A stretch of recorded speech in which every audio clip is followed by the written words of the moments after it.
നമസ്കാരം. തലസ്ഥാന നഗരിയെ നിശ്ചലമാക്കി CJP നടത്തുന്ന പ്രക്ഷോഭത്തിന് പിന്തുണ പ്രഖ്യാപിച്ച് ദേശീയ സംസ്ഥാന നേതാക്കൾ ഒരേ വേദിയിൽ അണിനിരന്നതോടെ ഡൽഹിയിൽ വൻ രാഷ്ട്രീയ പോരാട്ടം. പ്രധാനമന്ത്രിയുടെ വസതിക്ക് മുന്നിൽ നടന്ന വൻ പ്രതിഷേധ മാർച്ച് അക്രമാസക്തമായ സാഹചര്യമുണ്ട്.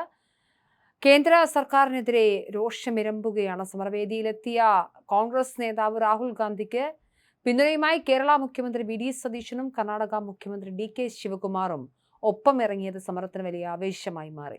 AAP നേതാവ് അരവിന്ദ് കെജ്രിവാളും സമരവേദിയിലെത്തി പ്രക്ഷോഭകർക്ക് ഐക്യദാർഢ്യം പ്രഖ്യാപിച്ചു.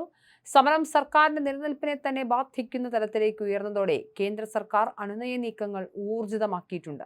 ഇതിന്റെ ഭാഗമായി കേന്ദ്രമന്ത്രി ജിതേന്ദ്ര സിംഗ് നേരിട്ട് സമരവേദിയിലെത്തി രാഹുൽ ഗാന്ധി അടക്കമുള്ള മുതിർന്ന നേതാക്കളുമായി ചർച്ച നടത്തി. ജനാധിപത്യപരമായ ആവശ്യങ്ങൾ അംഗീകരിക്കപ്പെടുന്നതുവരെ പ്രക്ഷോഭത്തിൽ നിന്നും പിന്നോട്ടില്ലെന്ന ശക്തമായ നിലപാടാണ് ചർച്ചയിൽ നേതാക്കൾ സ്വീകരിച്ചതെന്നാണ് വിവരം. കേന്ദ്ര സർക്കാരിന്റെ കടുംപിടുത്തമാണ് സ്ഥിതിഗതികൾ ഇത്രത്തോളം സങ്കീർണമാക്കിയതെന്ന് പ്രതിപക്ഷ നേതാക്കൾ കുറ്റപ്പെടുത്തി.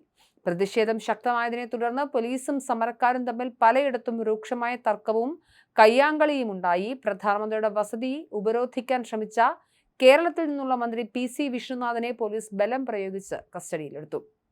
മാർച്ചിനിടെ ഉണ്ടായ സംഘർഷത്തിനിടെ ഇടുക്കി MP ഡീൻ കുര്യാക്കോസിനെ പോലീസ് കയ്യേറ്റം ചെയ്തത് സ്ഥലത്ത് വലിയ തോതിലുള്ള പ്രതിഷേധത്തിനും കാരണമായി. ജനപ്രതിനിധികൾക്ക് നേരെ പോലീസ് നടത്തുന്ന അക്രമത്തിനെതിരെ ശക്തമായ പ്രതികരണമാണ് പ്രക്ഷോഭകരിൽ നിന്നും ഉണ്ടായത്. നേതാക്കളുടെ അറസ്റ്റിലും പോലീസ് നടപടിയിലും പ്രതിഷേധിച്ച് VD സതീശൻ, DK ശിവകുമാർ എന്നിവരുൾപ്പെടെയുള്ള പ്രമുഖ കോൺഗ്രസ് നേതാക്കൾ ഡൽഹിയിലെ പ്രധാന റോഡുകളിൽ കുത്തിയിരുന്ന സമരം നടത്തുകയാണ്. ഗതാഗതം പൂർണ്ണമായും തടസ്സപ്പെട്ടതോടെ ഡൽഹിയിലെ നരേന്ദ്ര മേഖലയിലടക്കം മണിക്കൂറുകളോളം വൻ ഗതാഗതക്കുരുക്കാണ് രൂപപ്പെട്ടത്.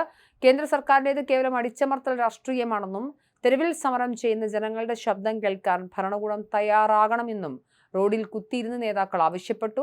സമരം അഖിലേന്ത്യാ തലത്തിൽ വലിയ ചർച്ചയായി മാറിയതോടെ ഡൽഹിയിലെ രാഷ്ട്രീയ അന്തരീക്ഷം പൂർണ്ണമായും സംഘർഷഭരിതമായി തുടരുകയാണ്. കേന്ദ്രമന്ത്രി നടത്തിയ ആദ്യഘട്ട ചർച്ചകളിൽ വ്യക്തമായ തീരുമാനങ്ങൾ ഉണ്ടാകാത്ത സാഹചര്യത്തിൽ വരും ദിവസങ്ങളിൽ സമരം പാർലമെന്റിലേക്കും രാജ്യത്തുടനീളവും വ്യാപിപ്പിക്കാനാണ് സംഘടനകളുടെയും പ്രതിപക്ഷ പാർട്ടികളുടെയും തീരുമാനം.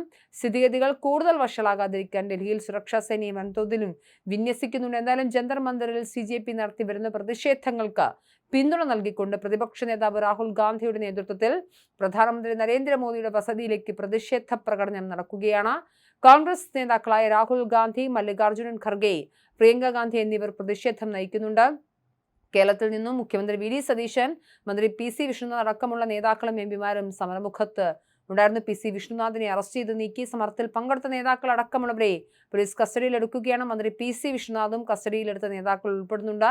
ചൊവ്വാഴ്ച ഉച്ച കഴിഞ്ഞ് ഡൽഹിയിലെ മല്ലികാർജുനൻ ഖർഗെയുടെ വസതിക്ക് മുൻപിൽ നിന്നുമാണ് പ്രതിഷേധ സമരം ആരംഭിച്ചത്. 1 കിലോമീറ്റർ അകലെയുള്ള അതീവ സുരക്ഷാ മേഖലയായ പ്രധാനമന്ത്രിയുടെ വസതി ലക്ഷ്യമാക്കി അപ്രതീക്ഷിതമായിരുന്നു കോൺഗ്രസിന്റെ പ്രതിഷേധ നീക്കം. മിന്നൽ സമരത്തിനെത്തിയ നേതാക്കളെ അടക്കം ബലപ്രയോഗത്തിലൂടെ പോലീസ് നീക്കുന്ന സാഹചര്യമാണുള്ളത്.